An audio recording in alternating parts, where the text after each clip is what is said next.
thank you for taking the time. I won't take up too much of your time.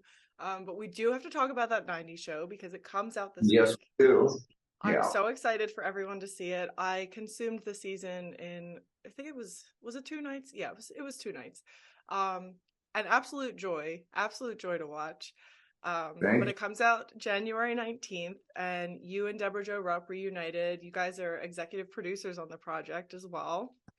That's right. Uh, why, tell me why now is the perfect time for that 70s show kind of spin-off? I think the show is becoming the old show, 70s show is becoming more and more popular online.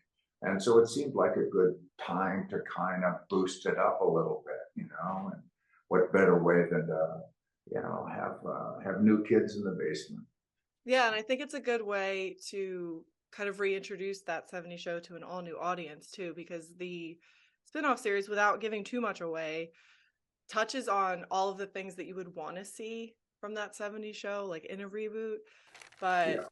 also appeals to that younger generation. So, Yeah, I think so too. I had a great time doing the 10 episodes for this, but my favorite thing, I mean, of course, it was great reuniting with Deborah Jo, was watching these kids, these kids that are even younger than the kids that we started out with. They range from I think 13 to 17. Mace turned 18 towards the end of our shooting, but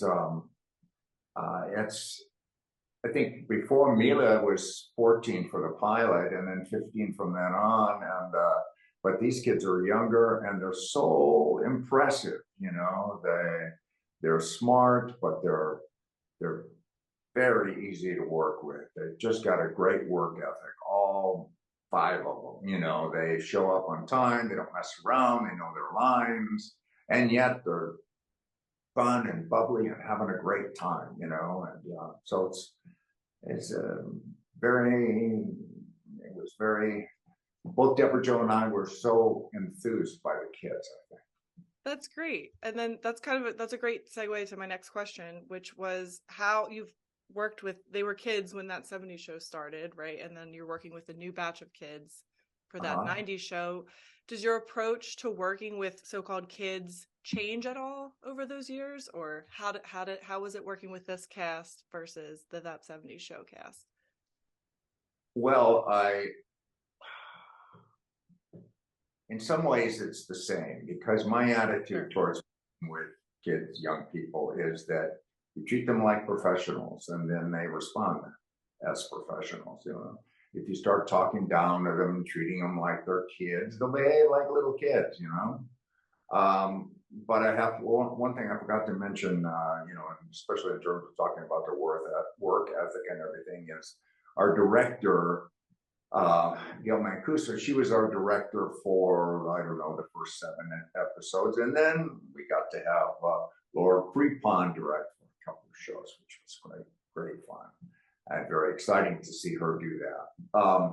But as far as the kids go, I think it's my approach towards working with them was the same as it was from before. It's just that, there the kids were 19, 20. I think Wymore was maybe 17 or 18. So they're a little bit older. It was easier to treat them, like adults, but it worked the same way here. That's good. And do you remember any bits of wisdom that you might have imparted on them, either that 70s show cast or that 90s show? No, no. My None at God. all. I didn't want to. I wanted to work with these guys. I wanted them to see me as another actor, a professional actor that they're working with. And so, I didn't go about giving them unsolicited advice.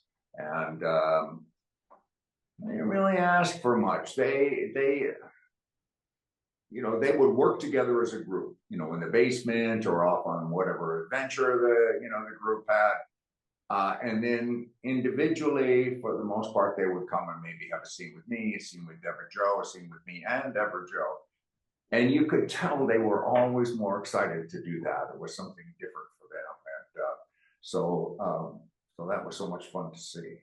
Yeah. Did anybody seek you out for advice behind the scenes? Uh, no, I don't, not that I can remember, but if you talk to them, they'll probably say, oh yeah, we talked for an hour. Yeah. What is the one thing that you hope fans of that 70s show and then new fans get out of watching that 90s show? The show, to me, the reason the show works is because it's about a family, and a family that enlarges to encompass the other kids in the neighborhood. It's Eric, and then it's all of Eric's friends, and that becomes one large family that includes us. That's where the humor comes from. The humor comes from the fact that they're close, that they pull pranks on each other, that they make fun of each other, but it's in a kind of loving way. And I think that we can always use a little more of that, enjoying each other's company.